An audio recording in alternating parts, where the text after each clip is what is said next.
네, 미선님, 안녕하세요. 영어로는 안녕하세요. 로라님이라고 하시는데요. 벌써 9년차 산업 번역가로 일하고 계신 트랜스크리에이션, 로컬라이제이션 스페셜리스트, 영한 한영 번역가 이미선 로라님과 오늘 인터뷰를 함께 진행해 보도록 하겠습니다.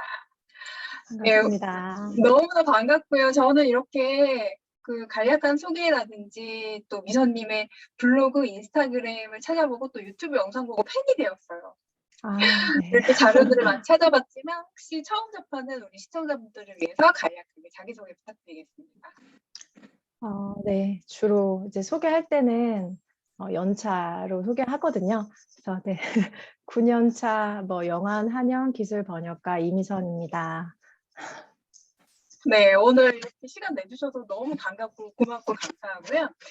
제가 궁금했던 것이 이제 다양한 일들을 많이 하고 계시지만 핵심은 트랜스클리에이션, 로컬라이제이션 스페셜리스트였어요. 그래서 어떻게 처음 이 로컬라이제이션 분야에 입문하게 되셨는지 이 전문가로 일하게 되신 과정이 조금 궁금합니다.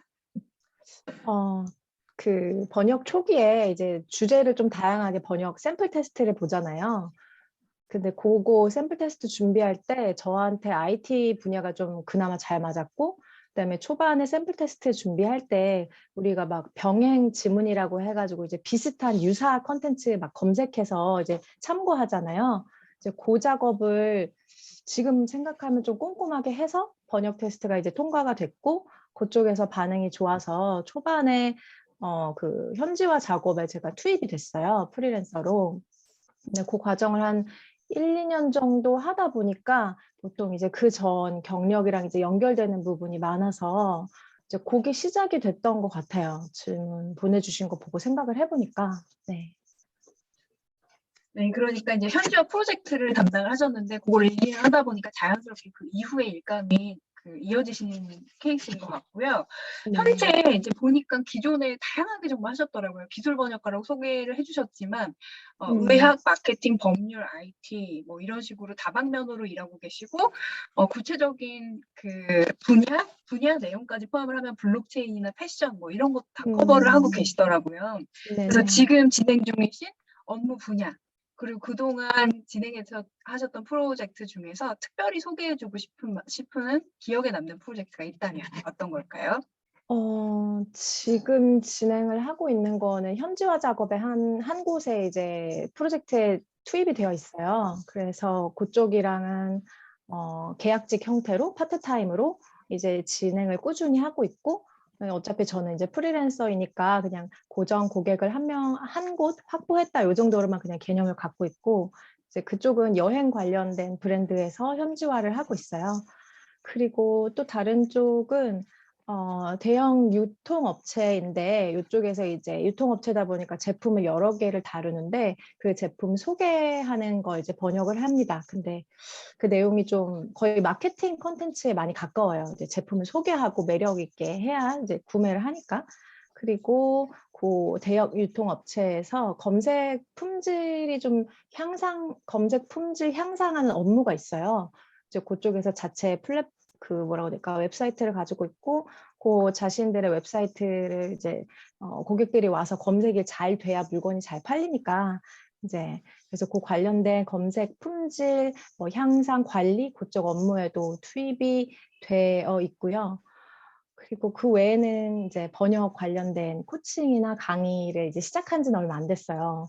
이제 조금 좀 더 적극적으로 해보려고 하는 지금 그 정도 단계에 있고요. 그리고 또 다른 거는 제가 쉬운 영어 온라인 강의 채널을 가지고 있어요. 그래서 이제 그거를 온라인 강의 좀 더 적극적으로 홍보하고 또 수강생들이 제 그 쉬운 영어라는 걸 좀 알 수 있게 홍보하는 작업 요즘에 하고 있습니다. 네, 이렇게 다양하게 정말 업무 확장성이 지금 폭발적으로 성장하는 시기이신 것 같아요. 그 확장해가는, 성장해가는 단계를 저희도 보면서 굉장히 보기도 좋고 영감을 많이 받게 되는데요.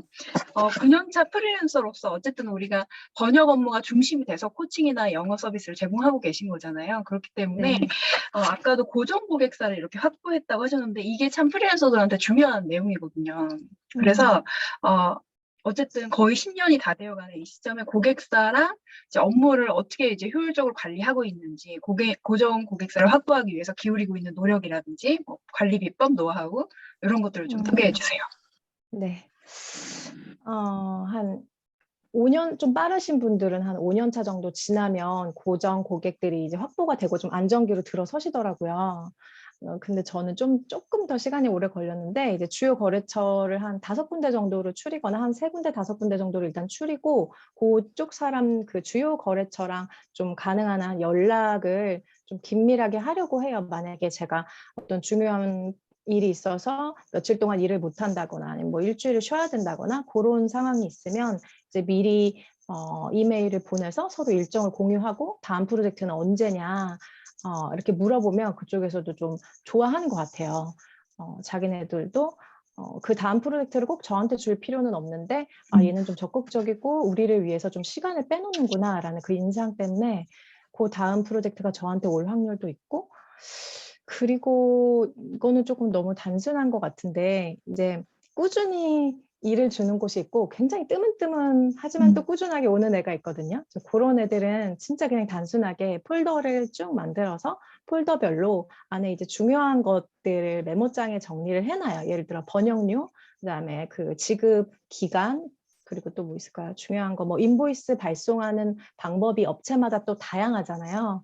그래서 그런 복잡한 거는 매번 기억하기가 힘들어서 좀 시간이 지나고 다시 들어와서 봤을 때 딱 보고 처리할 수 있게끔 메모장에 저만 알아볼 수 있게 좀 정리를 해놔서 뭐 제가 저랑 이제 거래하는 업체가 10곳이 되든 20곳이 되든 좀 제가 좀 그 업무 흐름이나 방법을 파악하는데 좀 피로를 덜 느끼게 그거를 해놓는 작업을 하고요. 그 과정이 처음에는 필요 없다고 느껴졌는데 한 폴더가 50개 이상 생기면 이제 굉장히 이렇게 아득해지더라고요. 그래서 예, 중간중간 좀 작업을 너무 안 주는 곳은 또 좀 지우고 이렇게 정리하는 작업도 하면 도움이 되고요. 그리고 요거는 다른 분들은 어떻게 하시는지 모르겠는데 저는 이메일함을 좀 여러 개 가지고 있어요. 이렇게 어떻게 하다 보니까 그렇게 됐는데 이메일함이 현재 한 4개 정도 되는데 이제 예를 들어서 한 곳은 그냥 일반적인 번역 전반적인 업무 관련해서 연락을 받는 곳이고 또 두 번째는 저랑 이제 좀 정기적으로 계약을 하고 일을 진행하는데 이메일을 주고받는 게 좀 많은 곳이 있어요. 매일매일 몇 개씩 그런 곳 이제 따로 분류를 하고, 또 하나는 제가 홈페이지를 가지고 있는데 그 홈페이지를 통해서 저를 알게 돼서 이제 컨택이 오는 그런 경우, 그다음에 제가 그 그 쉬운 영어 수업하고 그다음에 그 번역 강의 관련된 내용은 네이버 이메일로도 따로 받아요. 그래서 그러니까 제가 혼자 다 처리를 해야 되기 때문에 하여간 좀 처리하기 좀 쉽게 이렇게 분리를 해놓으면 이제 이 메일 안에 들어가는 순간 이건 무슨 그 내용과 관련된 거야라는 게 바로 파악이 돼서 이제 그렇게 하고 있고요. 그리고 또 뭐가 있을까? 그리고 마지막으로 이제 영어로 이메일을 많이 주고받는데 그 고객들이랑 해외 에이전시 속한 PM들이랑 영어 이메일 주고받을 때 가능한 한 좀 바쁘더라도 그 형식을 좀 지키려고 노력을 해요.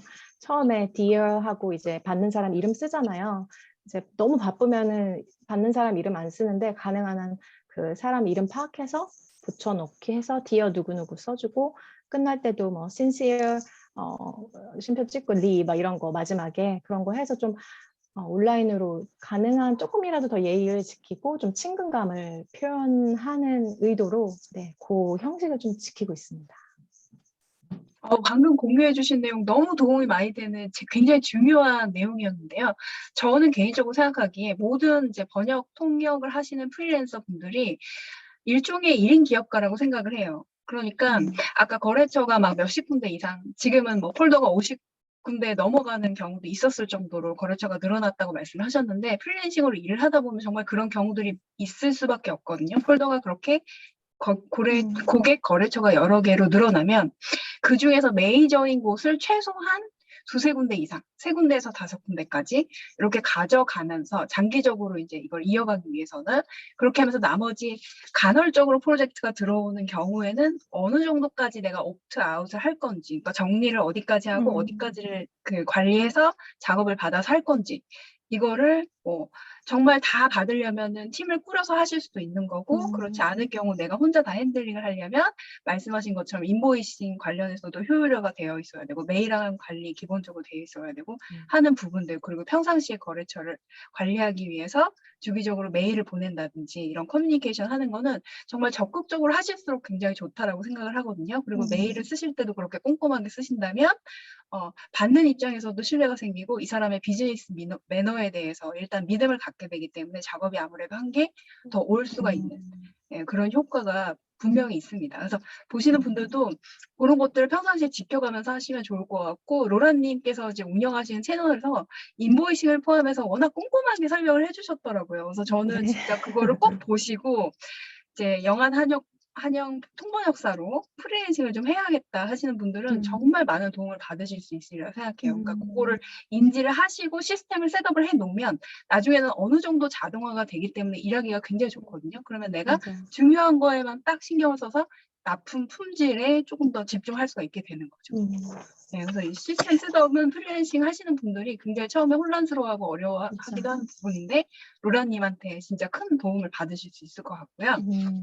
그 다음에 이제 주로 해외 업체랑 일을 하시는 것 같은데 프로즈닷컴이라는 웹사이트, 이게 아까 개인 웹사이트 만들어 놓으신 것도 보니까 연동이 굉장히 잘 되어 있더라고요. 그래서 그것도 좀 소개해 주시면 좋겠고, 프로즈 커뮤니티에서 이제 포스팅도 꽤 자주 하신 편이던데 그것도 간략하게 소개해 주시면 고맙겠습니다. 처음에 이제 홈페이지 만들기 전에 프로즈닷컴에서 무료 프로필로만 시작하시는 것도 이제 충분하거든요, 번역가님들. 제가 유료 서비스도 이용을 해봤는데 아주 막 그렇게 드라마틱한 막 그런 장점이나 그런 효과를 봤다고 저는 개인적으로 그거는 없었던 것 같아서 그냥 이제 홈페이지를 따로 만들어서 아무래도 일단 프로즈닷컴 쪽으로 이제 고객들이 들어올 확률이 좀 높거든요, 여기가. 그래서 이제 거기에서 제 프로필에 홈페이지를 따로 연결을 해놓으면 그 업체에서도 이제 이 사람은 좀 전문적으로 아니면 좀 진지하게 이 번역 일을 임하고 있구나라는 그 이미지가 있기도 하고 이미지를 줄 수 있기도 하고, 또 그쪽에서 홈페이지를 가지고 있냐라고 물어보는 경우도 한 3년 차 지나고부터는 굉장히 자주 그 질문을 받았어요. 그래서 이거 홈페이지 만들어야 되나 보다 해서 만들었고, 그 자연스럽게 연동을 시키게 되는 그런 상황이었고, 그리고 또 그러니까 일종의 포트폴리오처럼 활용이 가능한 거죠. 고객사들 입장에서도 딱 들어와서 보고 이 분이 기존에 이런 작업들을 했구나, 우리 작업에 잘 맞겠다 안 맞겠다는 판단 데이터로 활용을 하는 거예요.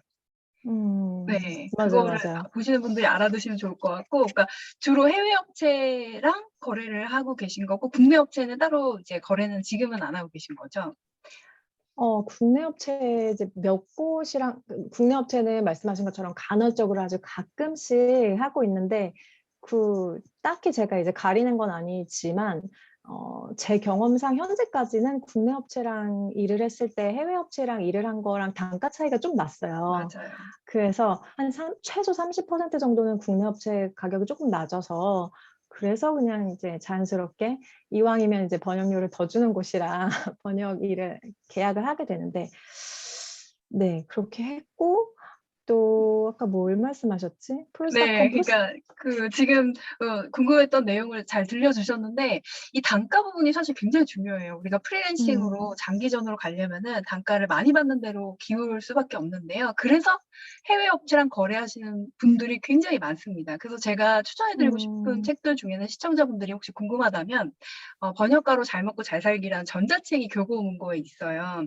그거는 이제 산업 분야, 그러니까 미선님처럼 IT 분야에서 정말 프리랜싱만 하면서 해외 업체 거래를 터서 지금껏 좀 나이가 꽤 되고 연차가 정말 거의 몇십 년까지도 되시는 것 같아요. 그러니까 꽤 초기부터 활동하셔서 프리랜서로 계속 활동하고 계신 분인데, 어떻게 하면은 이제 단가를 조금 효율적으로 받을 수 있는지 해외 업체 거래 트는 법부터 해가지고 정리가 잘 돼 있는 책이거든요. 그래서 로라님도 그런 이제 어떤 과정을 굉장히 잘 밟아가고 계신 것 같고 효율적으로 시스템을 이미 잘 셋업을 해 두신 것 같고요. 그런 점에서 프리랜서를 하시려면은 저도 추천드리는 게 사실 해외 업체를 추천을 해드리고 싶어요. 그리고 그러기 위해서 로라님께서 하신 것처럼 프로즈닷컴 같은 이제 사이트를 커뮤니티도 잘 활용을 하셔서 나를 저 해외 업체들한테 잘 알리게 되면 지속적으로 일감이 또 들어오거든요. 그리고 메이저한 그 거래처가 생기게 되면은 일감 받기가 굉장히 수월해지죠. 그러니까 몇 년 차 이후에는 어차피 프리랜서면은 일감 받는 게 다 똑같긴 해요. 매번 뭐 또 프로젝트가 달라지면 테스트를 또 요구할 수도 있고, 예, 그 단가가 아주 드라마틱하게 올라가는 건 아니긴 하지만, 그럼에도 불구하고 그 안에서 조금 더 예, 나은 처우를 받으면서 이제 일할 수 있다는 거 꼭 참고해 주셨으면 좋겠고요. 괜찮으시면 저희가 이제 코칭 전자책 얘기로 넘어가 보고 싶은데, 이것도 이제 보시는 분들이 아, 나를 브랜딩하고 정말 활발하게 활동하는 그런 어떤 굉장히 좋은 케이스 사례로 참고하실 수 있을 것 같아요. 제가 인스타그램을 봤더니 너무 재미있는 이제 작업을 하신 적이 있었어요. 레이먼드 네. 챈들러의 기나긴 이별이란 소설을 네. 네, 직접 번역하셔서 저는 깜짝 놀랐어요. 아, 그래서 이분이 그래서 트랜스크리에이션도 하실 수가 있는 거구나. 이제 소설 번역이라는 건 쉬운 게 아니거든요.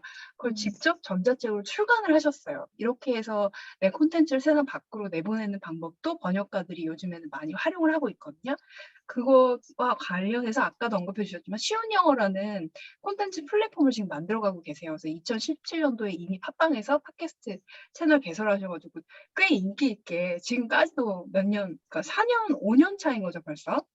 네네. 네. 그래서 4년 넘게 이렇게 운영을 해오고 계시고, 2018년도부터는 쉬운 영어 강의 웹사이트 또 열어가지고 이렇게 쉬운 영어를 가르쳐주고 계신데요. 번역가에서 이렇게 블로그도 운영하고 유튜브 콘텐츠 크리에이터로 일하게 되신 계기랑 앞으로의 방향성 소개해 주시면 감사하겠습니다. 일단 뭐, 영어 관련된 전자책을 내고 또 이제 번역 관련해서 전자책을 준비하고 있고, 그리고 현재 이제 제가 판매하고 있는 번역 관련된 강의도 있어요. 이제 그런 작업을 하는 건 제가 그동안 저는 영어를 독학을 한 케이스인데 영어를 독학하기가 얼마나 힘들고 학원은 많은데 이제 그걸 본인이 맞는 공부 방법 찾는 게 굉장히 힘든 걸 알아서 이제 제가 이미 경험한 걸 나누면 어떨까 반응이 궁금해서 쉬운 영어는 시작을 했고 이제 그 채널은 제가 운영하는 동안 덕분에 영어 공부 굉장히 많이 됐고 그 덕분에 영어 실력도 많이 늘고 그래서 계속 그걸로 당장 수익이 난 건 아니지만 저한테는 큰 도움이 됐고요. 그리고 번역 관련한 강의를 하고 또 이제 전자책을 내고 하는 이유는 요즘 조금 나아졌는데 아직까지도 이제 필요하고 좀 양질의 그런 정보가 번역가들에게 필요한 정보가 좀 많이 부족한 것 같아요. 그래서 나는 이미 경험해서 너무 당연하게 알고 있는데 그것 중에 하나만 이제 유튜브 같은 제 채널에서 안내를 해드리면 너무 도움이 됐다고 하셔서 이건 당연히 다 아는 건데 라는 그 생각이 들었고 그래서 느낀 게 내가 이미 알고 있는 거, 내 노하우를 타인한테 이제 공개를 하고 나누면 이게 도움이 될까라는 궁금증도 있었고, 그리고 좀 그렇게 좀 정보가 좀 더 풍부하고 더 많아지고, 그래서 번역가님들이 그 아까 말씀하신 것처럼 더 에너지를 이게 본질에 쏟으실 수 있게 이제 번역 품질을 높이시는 그 작업에 시간을 쓰시고 나머지는 여가도 즐기시고 이제 운동도 하고 그럴 수 있게 좀 나머지 그런 정보는 좀 점점 더 풍부해졌으면 좋겠어요. 근데 이제 조금씩 더 바람직한 방향으로 좀 나아가고 있는 것 같더라고요. 조금씩 강의도 많아지고 쉽게 접근할 수 있는. 그래서 점점 그런 흐름이 되고 있고 그리고 만약에 계속 이제 반응이 좋으면 저도 이제 초보 번역가 아니면 번역가 지망생 분들이 실제로 바로 활용하실 수 있는 그런 강의나 그런 콘텐츠를 좀 이제 계속 제작해서 제공하려는 그런 계획이 있습니다. 저도 유튜브 채널을 통해서 강의하시는 모습을 봤는데 너무 잘 어울리고 집중이 잘 돼요. 네, 흡입력 있게 강의를 굉장히 잘 해주시거든요. 여러분도 찾아가서 한번 꼭 찾아보셨으면 좋겠고, 말씀하신 것처럼 이제 최근에는 굉장히 좋아진 편이에요. 최근 몇 년 사이에 번역가들과 관련된 책도 엄청나게 많이 나오고, 플랫폼을 통해서, 그러니까 유튜브라든지 팟캐스트라든지 이런 플랫폼을 통해서도 소개가 많이 되고 있지만, 앞으로 더 많이 잘 정리된, 그리고 또 뭔가의 이제 선택권이 많은, 이제 배우고 싶은 음. 사람들도 선택권이 많은 그런 강의들이 많이, 그럴 수 있도록 강의들이 많이 나와서 또 로라 선생님 같은 분들께 여러분들 잘 배워서 잘 시작하셨으면 좋겠습니다. 자, 마지막으로 후배 번역가들이 이제 진입을 하고 싶을 때 이 글을 제가 써주신 것 중에 인상 깊게 봤는데, 일반 번역과 로컬라이제이션, 그러니까 현지화 번역의 차이, 그리고 또 트랜스크리에이션도 하고 계시니까 그거에 대해서 잘 모르시는 분들을 위해서 이 분야 중 어떤 걸 선택해서 진입하면 좋을까요? 혹은 어떤 걸로 진입해서 트랜스크리에이션까지 어떻게 갈 수 있나요? 이런 것들을 간략하게 소개해 주시면 도움 많이 될 것 같아요. 네. 만약에 목표가 트랜스크리에이션으로 가시는 게 만약에 목표이면 초보 번역가분들이면 마케팅 번역을 일단 타겟을 잡아서 마케팅 번역 쪽으로 번역 실습을 좀 많이 하셔야 되고, 그 자료 찾으시는 건 이제 뭐 아시겠지만 유명 브랜드들에서 제공하는 그런 마케팅 컨텐츠 같은 것들을 실제로 이제 번역하면서 본인 번역한 결과물과 이제 국내 그 현지화 과정을 마친 다듬어진 결과물 비교하시면서 이렇게 표현하는구나, 그렇게 계속 실습하는 그 과정이 이제 다 실력이 되는 과정이거든요. 그런 작업으로 먼저는 마케팅 번역을 타겟을 삼으시고, 거기서 조금씩 더 발전하면 그 다음에 이제 트랜스크리에이션으로 넘어가실 수가 있는데, 그 부분은 약간의 그 글쓰기나 아니면 문학적으로 좀 문학을 좀 좋아하는 그 성향이 조금 필요한 것 같아요. 약간 창의적인 작업이고 그런 부분이 필요해서, 뭐 아마 평소에 문학을 좋아하시는 분이 트랜스크리에이션에 관심이 많을 확률이 높기 때문에 평소에 좋아하시는 그런 뭐 소설이라든지 막 이런 거 한국어로 쓰여져 있는 것들 보시면서 이제 좋은 문구나 이런 것들 이제 눈여겨 보시면, 체크를 해 놓으신다거나 눈여겨 보시면 도움이 될 것 같고, 어떤 그 유명한 트랜스크리에이터 분 보니까 괜찮은 문구들은 따로 어디 적어 놓으신다고 하시더라고요. 네, 그래서 뭐 엑셀 파일로 정리를 하시거나 아니면 노트 같은 데 정리를 해 놓으시는 것도 나중에 이제 급하게 어떤 작업에 투입됐을 때 머리가 좀 안 돌아간다라는 느낌이 들 때 그런 표현들만 쫙 보면 좀 다시 이렇게 리프레시 되고 하거든요. 그래서 그렇게 하셔도 네, 좋을 것 같습니다. 후배들에게 하고 싶은 말을 해도 될까요? 네, 그럼요. 네. 어, 번역 테스트에 초기에 굉장히 많이 떨어지거든요. 저는 한 에이전시에 5번 이상 떨어진 적도 있는데, 계속 꾸준히 하시다 보면은 연차가 쌓이고 그동안 번역 실력이 쌓여 있다면 나중엔 번역 테스트를 안 보고 번역 프로젝트를 해달라고 제안 메일이 오는 그 시점이 와요. 근데 아무튼 번역 테스트 계속 떨어지면 이제 많이 지치실 텐데, 그때는 차라리 이제 이력서 뿌리는 작업을 잠깐 멈추시고 조금 그 번역 실습 이제 내실 다지는 그 기간을 조금 가지셔서 이제 어느 정도 실력을 조금 더 쌓으시고 조금 자신감 붙었다 싶을 때 다시 한번 이제 이력서 막 뿌리는 작업을 다시 이렇게 하시는 거를 추천을 해드리고, 번역가라는 직업이 안타깝게 아직 한국에서 그렇게 많이 인정받고 지위가 높고 이런 직업이 아니라고 저희가 그렇게 느끼거든요. 이렇게 경험하기로는. 근데 번역가님 스스로 우리가 2개 국어를 하고 또 글쓰기 능력이 있기 때문에 번역을 하는 거라서 이 3가지 능력을 갖췄다는 게 저는 굉장히 대단하다고 생각을 해요. 그래서 스스로 우리가 능력자다라고 이제 인정을 해주는 게 필요하고, 난 능력자니까 거기에 맞는 대우를 받아야 돼라는 그 마인드를 일단 가지고 출발하시는 게 중요할 것 같아요. 그래서 점점 내 몸값을 높이는 게 당연해라는 식으로 그냥 그렇게 접근해 주시면 좋겠습니다. 네, 자부심을 갖고 일하는 거 번역가들한테 꼭 필요한 태도일 것 같고요. 앞으로의 계획은 어떻게 되실까요? 지금 하고 있는 것들, 그 번역 관련된 강의, 지금 현재 판매하고 있는 것 좀 반응을 보고, 이제 또 어떤 게 필요할까, 초보 번역가들에게 어떤 강의가 더 필요할까, 이제 좀 예상되는 부분이 있는데, 그런 부분 좀 확정되면 또 강의를 이제 제작해서 오픈하고, 지금 프로젝트가 저도 이제 또 앞두고 있어서 또 바빠지면 그냥 번역 일만 쭉 하게 될 것 같아요. 그래서 네, 지금 또 다른 그 트랜스크리에이션 관련된 작업을 앞두고 있습니다. 네, 프로젝트를.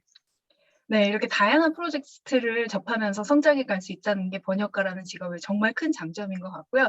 로라님께도 배울 점이 정말 많기 때문에 여러분 꼭 찾아가셔서 로라님의 채널을 팔로우하고 많이 공부하시기 바랍니다. 오늘 시간 내주셔서 감사합니다. 앞으로도 응원드리겠습니다. 네, 고맙습니다. 감사합니다.